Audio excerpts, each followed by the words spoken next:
Все дальше и дальше уходит в историю Великая Отечественная война. Сотни уроженцев Кунаша с оружием в руках на поле брани защищали честь и достоинство нашей Родины. За мужество и героизм, проявленные в кровопролитных боях, они награждены орденами и медалями. 3 канашцам присвоено высокое звание Героя Советского Союза. К сожалению, они не дожили до 75-летия Великой Победы. Последним из жизни 1 марта 1998 года ушел Петр Харитонович Бухтулов. Сегодня мы поговорим с дочерью этого легендарного героя, с Надеждой Петровной Бухтуловой. Всем здравствуйте! Сегодня мы будем беседовать в такой теплой компании. Надежда Петровна, представьте, пожалуйста, всех. Со мной сегодня присутствует сестра Вера, Рая, Марина и Татьяна. А что вы помните о вашем отце? Каким он был? Наш папа был такой человек по характеру и спокойный, и решительный. В данный момент тоже так же бывает.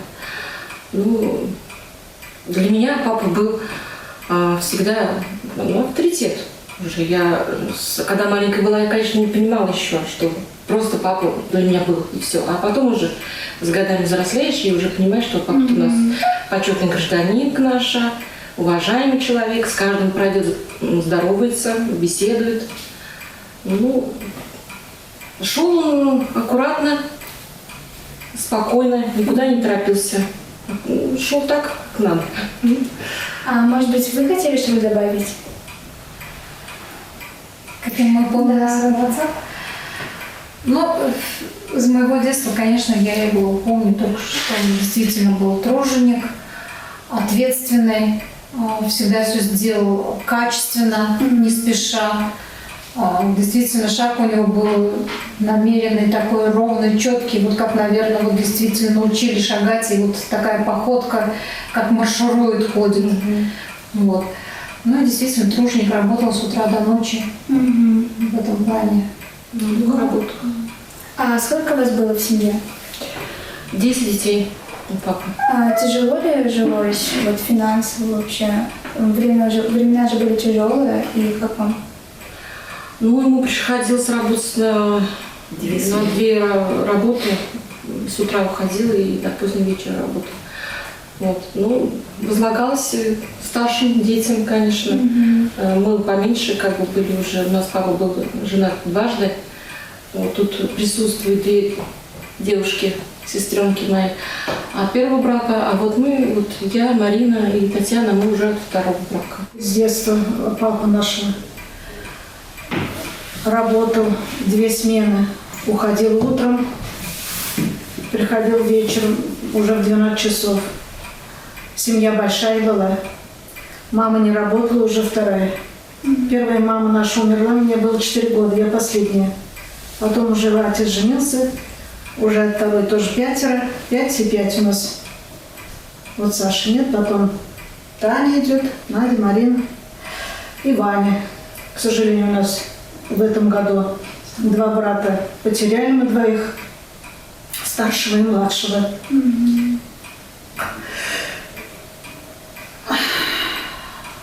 Вот. 2 смены работал он. Другой раз соскучишься прям. Всю неделю отца не видишь. Они уходили, мы спали. И приходили, мы спали. Только что-нибудь там. Дочка, вот там деньги оставили, в магазин сходи. Там по дому, там мы в своем доме жили, там скотину держали, поросят. Вот, говорит, покормишь там этим, дашь корм поросятам. В магазин сходишь, принесешь. Эти маленькие все были. Им сваришь покушать. Суп, кашу манную варила, блины. Мама уходила на работу, потом уже она пошла на работу, когда отцу тяжело стало, семья большая, растут дети же, всех кормить надо. Вот, потом уже мама пошла. Мама пошла, наверное, работать уже, когда Марина родилась. Вот. Марина. Потом она пошла. Они работали вместе на мебельной фабрике. Вот, готовили там это. Раньше мебель была же на ножках. Вот эти Вот они вот эти скамейки назывались, вот они там вот делали, и мама, и папа, они за одном рабочем одно рабочее место, да, вот там они работали. Вот я говорю, уходил на работу, и другой раз думаешь, Господи, когда отца увидишь, так соскучишься за неделю, его не видно, уходит рано, приходит поздно. Думаю, скорее бы выходной папу увидеть. Выходной наступал, все, утром вставал рано, всех там накормят. Так, ну что, и давай свои дела делать. Давайте, дети, дрова пилить. С ним сколько раз я дрова пилила. Потом он наколет дрова, и Саша у нас был. Так, все, вы в сарай, все сложите, перенеси, перетаскайте. Огород у нас свой был там, тоже в огороде. И поливать надо, и полоть надо. Да. Вот. Огород копал. Ему надо на работу, 2 смены работы. Мало того, что 2 смены работал, он еще вставал рано, шел, огород копал, а потом шел на работу. Сколько там, какое-то время, да, копал огород, а потом уже как бы в выходной уже там все сажали. Вот это все. Земля-то быстро успевает, успеть надо. Да. Вот такое дело было. Вот. Очень тяжело, конечно. Как тяжело терять родителей. Надо было пожить, конечно, еще. Ну вот, как он в 98 году умер, в 97-м их, значит, пригласили по местам боевой славы. Экскурсию. Вот они там ездили по всем местам. К знамя преклонился он там. И когда обратно уже домой ехали, и уже на территорию Чувашии заехали в Ядрин, и с ним плохо стало. Вышел и упал. Потом его подняли, видят, что с ним плохо. Позвонили в скорую помощь. Скорая помощь уже из Чебоксар ехал навстречу. Вот и он так потом положили его в госпиталь, там в СМП у нас в Чебоксарах. Вот он там какое-то время пролежал, потом выписали его у брата, у старшего там, сколько-то он был, неделю, потом домой привезли. Ну вот и там уже и немножко все, и он так вот и умер у нас. Ушел тихо, мирно, никогда не стонал, ничего. Молчком. Ну, я как умирать еще не собираюсь, я еще встану, говорит, я еще встану. 1 марта был, вот он умер как раз, это было прощенное воскресенье. Вот он простился с нами. Вот. Ну, девочки, скажите, то что... А еще он, когда его куда приглашали, он никогда не отказывал. С вступлением. И в школу к нам сколько ходил. Мы все, считай, в одной школе учились. В школу сколько раз приходил. В техникуме, в училище, на предприятия, на заводы. Он никогда не отказывал. В деревне, вот когда приглашали, он всегда ездил. Никогда не отказывал. Да, везде он был. И с нами, вот когда мы куда учиться поступали, он с нами со всеми ездил. Документы подавали. Вот он ко всем. Хоть Саша в Одессу поступал. И Марина со мной нет, я сама не поступала. Да, ну вот. Со мной медучилище. И Сталин, наверное, брат старший Александр. Вот он со всеми. Даже внук у нас у Коли был, этот Димка, в Казань, с ним тоже ездил. Вот так вот. Все ответственность на нем была. Квартплату ходил, платил. В магазин идет. Все. 4 буханки хлеба. Да, и мне вот наказ давали: Вера, сходи. 4 буханки хлеба, 2 килограмма песка. Там молоко уже у нас как бы вот это... Ну, молоко тоже выходили, покупали. А еще вот из деревень ходили, бабушки мимо проходили, они вот так вот, да, мама всегда выходила, брала 2 банки 3-литровые брали. Что, семья большая? Ну, мы ведь жили, все родились в другом доме. Это Здесь У нас, с 81-го года. Раньше был этот Свой дом. улица Островского, и у нас был свой дом там. Потом уже 35 лет Победы стала эта улица. Вот. А что вам рассказывал Петр Харитонович о военных годах? Вот как он воевал? Тяжело ли было? Он особо не очень любил вот это рассказывать. Не очень любил. Вспоминать тяжело. Вспоминать тяжело ему вот это было. Но он рассказывал, конечно, как вот он на войне был. Вот эта ложка, как ему далась. Трофейная, да. Вот эта ложка. Он с этой ложкой с войны пришел. На него напал там немец. Рукопашный. Рукопашно он с ним боролся. И он его, конечно, это самое, как он... Ну, вот эту он историю рассказывал, как он Да. в рукопашном бою был. Немец такой здоровый, говорит, я только вижу вот такой, говорит, сапог большой, говорит, хорошие кирзовые эти сапоги, да. А мы, говорит, полуголодные ведь были, говорит, все равно силы не такие, говорит, я еще маленький, а он такой, говорит, здоровый. Он ростом тогда невысокий у нас Да, был. и вот в рукопашном бою он там уже с ножом на него начал уже, говорит, откуда у меня, говорит, последние силы, говорит, взялись. Уже на выживание делал, что Да. куда деваться. А потом уже, когда этот бой прошел, все это там свои подоспели еще люди, и стали обход там по полю ходить, это все это. И потом нашел этот, в одну фриц взял, говорит, вот эту ложку. Он же говорил, он говорит, я говорит, часы там или что-нибудь такое, говорит, я не брал, потому что часы, они, говорит, мины, может быть. Многие так наши солдаты погибали, говорит. И вот он с этой ложкой всю Взять и жизнь, подорваться. всю жизнь он и ел из этой ложки Тут всегда. по-немецки написано. Немецкая ложка. Она легкая, вот даже потрогайте, она легкая. У нас ложки такие тяжелые, а это Вот он и с этой ложкой он всегда и ел. вот даже Ел так. этот край весь уже обточенный. Даже когда ездил он отдыхать на курорты, он всегда эту ложку с собой брал. С этой ложкой кушал. Ну, сейчас передалось за этот. Сейчас, да, Да. как память теперь остался. Да. Да. А остались ли у вас какие-нибудь другие личные вещи у отца? Нет, не сохранилось, не получилось Потому сохранить. что гимнастерка она шерстяная, Да, там уже она уже Вот это вот. закипалось. Вот это. Пришлось это. Ну вот я, конечно, не принесла, у меня тоже есть часы, отцу подарили, посвященные 35-летию Победы. Вот эти часы, они у меня как бы есть. Ну, конечно, они со временем сломались, я их отремонтировала, и они сейчас ходят. Хорошо. А расскажите о наградах вашего папы. Ну, тут у него самая первая награда «Красная звезда» в одном из боев. Самый первый он получил награду вот эту за отвагу. За Это отвагу, его да. самый первый была. За отвагу. За отвагу. А потом уже там это вот еще там есть вот это, как это орден третьей степени, тоже там за бой.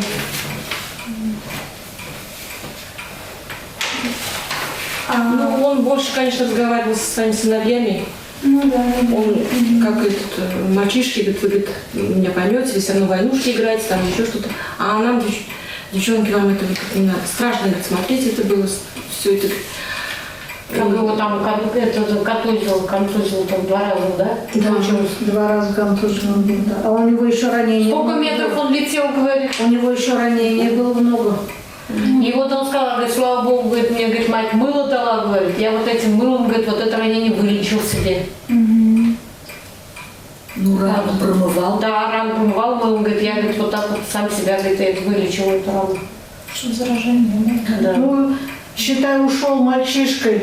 18 лет не было даже. Ушел вот он на войну добровольцем. Как он, Володя, тут вот и писал, он вот хотел, видать, это к 90-летию напечатал там все вот эти Воспоминания. да, воспоминания, все писал. Он там много написал. Этот, Он хотел книжку писать уже, начал, да, там у него хотел, наброски да. дома лежат. Рукописи.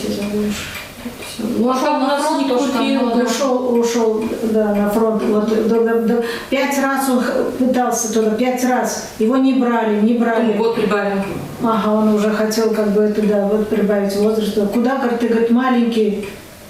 Маленький ты еще, говорит, куда, говорит, тебе, говорит. А потом видит, что он не отстает. Рвется все равно. Рвется. Потом так ушел. Добровольцем ушел. Ну, в учебке был сначала, там обучение было, проходил сначала, а потом уже отправили на мини-фонд. Да. Вот это всё. И вот когда вот война закончилась, домой он приехал, мать, ведь он единственный сын был в семье, единственный был сын. Поэтому он говорит, почему у меня, говорит, столько вот детей, я, говорит, один рос, говорит. У него отец тоже умер, когда еще он был в животе у своей мамы. Он своего отца не видел, не знает. Вот. И отец умер от тифа. Да. И вот он мать его одна растила. А вообще фамилия, это Бухтулов у него, это фамилия от дедушки. Его родной отец, ему фамилия Ваняшкин. Ваняшкин, Харитон Ваняшкин. Вот. А так как... Поскольку были дочери только, а сыновей-то не было, и назвали фамилию. Дедушка ему свою фамилию дал. Вот так дедушка его воспитывал. Землю выдавали, Да. только мальчик. Вот он свою фамилию дал. Вот так он Бухтулов.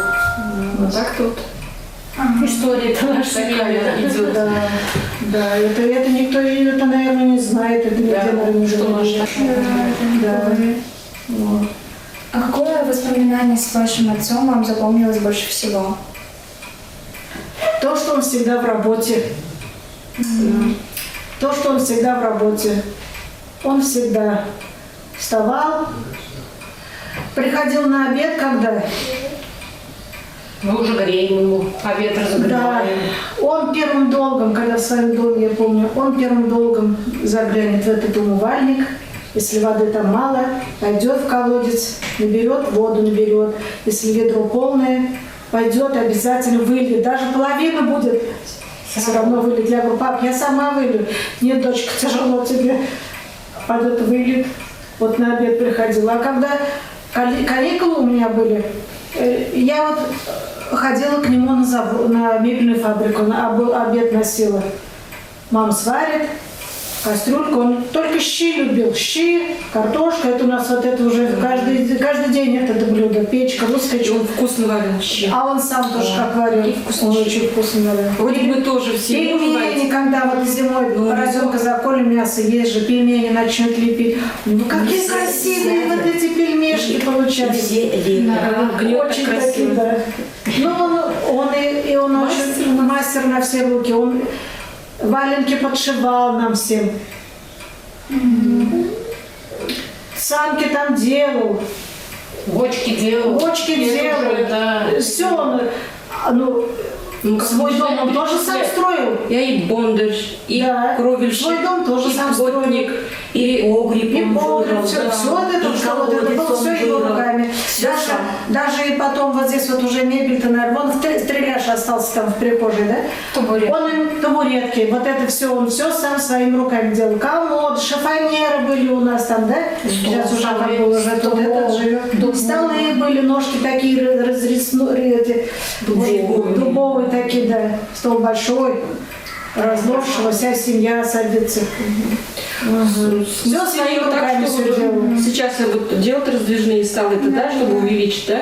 А вот это тоже крышка так поднималась на две части, раз, там поднималась наверх она, и ну, с усилием нам надо было, Ну, он тяжелый. и балконы сам вот стеклил и это самое. У нас не только это самое, да, у нас потом передалось и нам вот это все. Мы же все видели, как он все делал. У нас Марина запросто балкон себе застеклила сама, все, да, все сама. В туалете плитки раз наклеила. Я купила, говорит, вот это плитки резать, инструмент, все сделала. Надя тоже. И балкон стеклил. Все делают. Таня тоже у нас Без мужа остались. мы тоже как бы Потому что все время помогали. всегда помогали, да, как бы все Видели, как делается. Да. Когда в своем доме мы жили в деревянном, там у него стоял столярный такой стол. Да. И вот там, где закрутить, там какой-то подточить, подпилить. Мы там тоже возле него стояли, возились, смотрели. Интересно. Вот он только Бывало, придешь. Печку кладем, печку класс. печку, все, Печку класс. у него он все мог. И крышу крыл там, если надо где-то что-то, то он там залезал, все и красил, все. От и до все Вот все делал сам он делал, все сам. Аккуратно делал, Все, да. Все, он как бы не Мастер спеша, на не всё. спеша. И здесь тоже, когда квартиру получили, пол такой скрипел, ходили это, вот он все вот это все разбирал, все стяжку все снова сделал. Вот. Никакой Батареи не было. У всех мало, а у нас всех больше. Когда приходят ко мне одноклассники там, или подружки, а почему это у вас такие батареи, говорит, это большие, говорит. Папа нарастил, чтобы теплее было. И во всех комнатах добавлены у нас батареи. Это всё. Поэтому они так и стоят, старенькие, только покрасили тоже. Вот. Я помню, тоже маленькая была, когда, ну, на самом деле, если он так работает там днями, да, а сядь на коленочку. Он всегда, Вот так да, нас всех. на коленки посадит и нас вот так. Но, да, или вот бородой, вот любил еще своей щетинкой. Раз нас это щекотал. Ага. Но он, что хочу сказать, он нас из всех ласково называл дочкой. Девчата все. Ну-ка, девчата пошли. Дочка, сынок, Повыросли. Людочка, Верочка. Да, если Вот меня так называется, он Надежда называл. назовет. там, Надежда, да. Раисова, да. вот так вот. Да, не короткими А именами, еще из Чехословакии приезжали Да, были гости. гости. Сюда потому что он приезжали. там воевал. И корреспонденты, Там сражение переводчики было, приезжали. поэтому Вот это в Чехословакии, вот это Кибелькут, вот там очень страшный бой был там. На него там сколько танков пошло, а он артиллерист, он как бы наводчик. Вот он там это уже, там когда сколько, 40 танков что ли двинулось на него, 12 вот этих бронетранспортеров и столько солдат. И вот он там эту команду давал и стрелял. У него очень меткий глаз был. У него дальнозоркость, ну это, он и даже это, как сказать, это, глазомер хороший у него был. Он прям не ошибется, четкий, ага. Этот, вот он тогда, вот у него, он тогда вот этих танков сколько побил, из них там тигры, самые страшные вот эти тигры были. Королевский тигр был. Королевский тигр был, очень такой это. И вот он там в этом бою, все погибли, он один остался. Его хотели немцы взять живым, в плен хотели взять. И Он не дался. И его вот это, из которой пушки он стрелял, эту пушку раздавили у него. И он, была у него последняя граната. Он эту гранату взорвал, и этой гранатой еще танк подбил. А потом уже вышел. Обстреливаясь. Второй раз уже контужен был в этом бою. 2 раза контужен был. И он потом, это в феврале было, это считайте, это мороз такой был. Да. И он потом как-то ушел он своим, потом к утру в свою часть вернулся. Это считай, Ну, уже так говорил. Пробегу, говорит, немножко, они же стреляют. Да. Я как раз паду, думаю, Да. как будто Всё, может быть подумала, сюда. да. Я, говорит, полежу, опять вскочу, он же маленький росточек, опять пробежками, вот так вот падал, пробежками, и вот так вот отстрелюсь. Он и на следующий день в этот свою конечно, столько перенес вот этой войне. Ушел, я говорю, мальчишкой. И детство, И пришел в 21 год уже Герой Советского Союза. Что сейчас дети, у нас сейчас вот, сыну у меня сейчас уже 35. Ну тоже, это же как бы ребенок, да, это в 21 год уже он герой приехал. Вот. И то ему поручили когда? Герой-то? В 46-м году. 15 мая 46-го года. Вот, Это было, вручение было в одном из музеев города Одесса. Там, когда он еще после армии остался служить, и туда приехал Константин Георгиевич Жуков. На вручение ему ордена Ленина и медали Героя Звезды. Вот. И вот эти часы тоже 16 мая. вместе с часами вручали И часы, да. вот эту звезду золотую. И он, говорит, когда вышел, говорит, маршал Жуков увидел, он говорит, мал золотнее, говорит, да дорог. Он так сказал, говорит, Так что пожаловала руку. да. И, ну, вот, как бы из воспоминаний вот брат старшего брата, как бы в газете, которую читала, там вот, у него был боевой товарищ Коняшкин Максим Михайлович.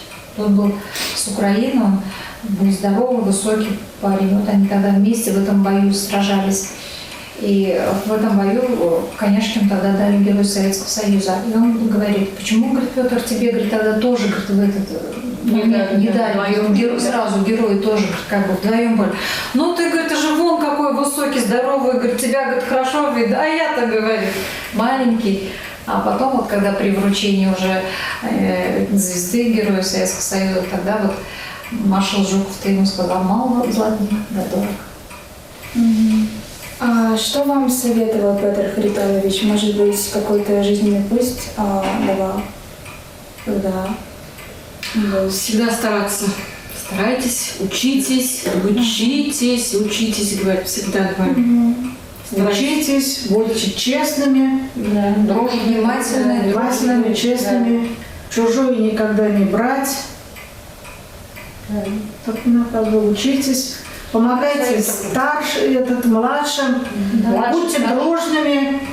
Он всегда говорил. Вот сколько пальцев, говорит.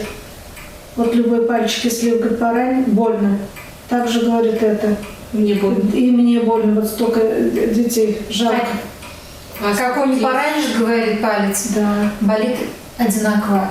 Все. Вот поэтому, говорит, для меня вы все дорогие, да, одинаковые. Эти часы тоже ему Канадский завод технологических оснастков, ему на 60-летие подарили. Вот так они у нас и стучат. А я вот была в пионерском лагере, 30 лет стучат. и это имени Андрея Григорьевича Николаева. Папа приехал туда. И все, кто это, кому? Все дети бегут. И потом папа приходит ко мне в палату. И потом вожатые мы все собрались. А расскажите, пожалуйста, о предметах, которые лежат у вас на столе. Например, об этих книжках. А вот эти все книжки у него все предназначены к каждой медали. Вот эти вот медали, да. Здесь вот у него там у него же пользовался льготами, проезд бесплатный у него был. Вот эти все вот книжки, вот он этот, талоны даже вот эти неиспользованные у него, неиспользованные, вот 97-й год. Он даже не использовал, он уже в 98-м умер, в 97-м уже все, куда он ездил, никуда. А так вот он это всегда раз в год или когда он там вот мог ездить. Ну, он ездил, в санаторий ездил. Санаторий, вот пустая. Вот все талоны вот эти он это использовал. Вот эти. Вот эти 92-й даже тоже есть. Это целые, считай. Ну, каждый год я ездила отдыхать, курорты ему выдавались. Один раз только съездил в Чувашию, да? Да. Чувашия один раз ездила, всегда ему давали в этот, На юга, Крым. Потом, когда в Чувашии съездил, он один раз, он говорит, ой, говорит, и больше ездить не надо никуда на эти юга. Санаторий Чувашии вот, очень хороший, жалобный был. Вот почетный гражданин города Канаша.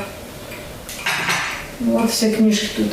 А это его грамота, получилось? Да, благодарствование. Это вот это в каком году там написано? Вот это что-то подарок какой-то был вручен. А вот это еще вот это Сталин там. Вот тут. Что там это было? Что-то там какой-то вручал. Медаль. С этой грамотой.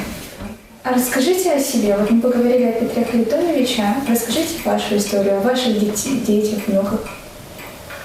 Ну, я проживаю в данной квартире, это в Алупской кооперативе. У меня 2 детей, сын 33 года и дочка, ей 29 лет. Сын работает здесь у нас на Канашском вагоноремонтном заводе, сейчас называется, как он уже?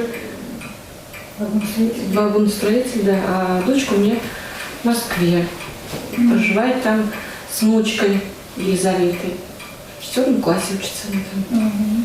И живет она там Новомолково район. И школа названа тоже героем Советского Союза, Молоков. И поэтому там район Молокова. Там тоже стоит бюст этого Молокова. Сейчас я уже имя, отчество не помню. Вера Петровна. Пятый ребенок я в семье. У меня живем в Чебоксарах с мужем, 2 детей, дочка и сын. Дочка работает в наркологическом диспансере. Сын, я сейчас на новое место, сейчас пришел, я организацию не знаю, как называется, к сожалению. Вот, пока внуков нет пока у меня. Будет? Вот, надеемся, что когда-нибудь дождемся. Пора уже. Дождётесь. Да, пора. Я Раиса Петровна. У меня 2 детей. Сын врач, кандидат медицинских наук. Дочь директор магазина. Она же проживает в Москве, замужем. Сын женат. 2 детей. Старший учится в 9 классе, второй в 1 классе. Это внуки.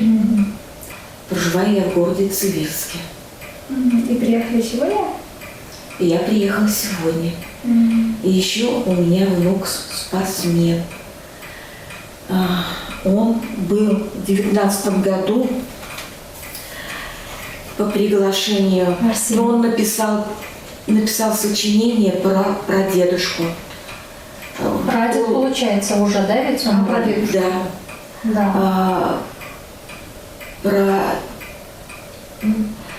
И это сочинение он написал, и был это конкурс, и большое количество было, 1000 с лишним, из них только выбрали 14, в том числе и мой внук. И там председатель Василий Лановой, артист, пригласили в Москву. И бесплатно на самолете к 9 мая президентский полк, бессмертный полк. Вот. У меня на Красной площади буквально почти сзади Путина Владимира Владимировича. Стоял, да? Шли они с колонной. Василий Лановой с портретом своей матери, Владимир Владимирович с портретом своего отца. А у меня внук буквально где-то 2 ряда от них шел с портретом прадедушки. Он там очень хорошо вот это рассказал. И еще он... Презентация была. Да. Его наградили, в общем, они были приглашены на Поклонную гору, там музей. И там ценный подарок ему вручили, моему внуку. И генерал-майор. И еще, в общем, снимали они на Поклонной горе, там все герои Советского Союза. Когда еще папа был жив, он мне говорил: дочка, обязательно съезди и посмотри, там есть моя фамилия. Ну, у меня там дочь была, она все это сняла и побывала, и мы все видели. В Чебоксарах тоже, на Вечном огне там памятник есть, это Аллея Славы. Да. Аллея Славы Тоже его фамилия под номером 22. Я там была. Хорошо. Вечный огонь там была. Его фамилия там. Ну, меня зовут Марина. Вот я самая младшая из дочерей семьи Бухтова, 9-й ребенок. Ну, теперь уже считается завершающей. То есть у меня вот братишка Ваня, который, в общем-то, в этом году он умер у нас. Вот. Ну, я по профессии медицинский работник, врач скорой помощи. Всю жизнь работала всегда на скорой помощи. Ну, сначала закончила, конечно, медучилище, а по профессии акушерства с красным дипломом, потом поступил уже в университет. И закончила лечебное дело, сейчас работаю врачом скорой помощи. Последние 5 лет я уже езжу по вахте на север, работаю, в общем, там. Вот, ну, да, как бы семья моя небольшая. Первый супруг у меня умер, и вот он, из его воспоминаний, ну, когда встречались, всегда отец ему тоже про войну рассказывал. И он говорит, я, наверное, с твоим отцом всю войну прошел. Вот так. А сейчас у меня вот второй супруг, ну, тоже, как и родители, скромные, больно много тоже не рассказывал так о себе, какая у меня семья. И как-то один раз вот он смотрел мои семейные фотографии, увидел, значит, фотографии вот там на кладбище, могила отца, бюст, вот это вот все. И говорит, а это кто, говорит, тебе? Я говорю, ну, как кто? Это, говорю, мой папа. Как твой папа? Ты столько времени это скрывала, не говорила, говорит, мне? Я говорю, ну, а что говорить? Наверное, не папа говорит, это может быть дед. По возрасту смотришь же, как бы. Я говорю, да нет, ну, Петр Хритонович, я же Петровна. Нет, это, говорю, мой отец. И вот он говорит, а я, говорит, твоего отца ведь знаю с детства. Мои родители тоже работали на мебельной фабрике вместе с твоими родителями. И они приходили домой и всегда рассказывали про героя, то, что там работают, вот так. И я, говорит, тоже много чего знаю от моего отца, то, что вот отец рассказывал. И ты, говорит, столько времени это скрывала. Ну, скромная. Как бы и на работе тоже никогда, в общем, так больно сильно не афишировала. И потом, когда узнавали, что я дочь героя, как бы удивлялись. Вот. И, ну, у меня одна дочь работает, живет она в Москве, замужем, тоже один ребенок, внук Тимофей, 3 годика ему. Вот. Ну, меня Татьяна зовут.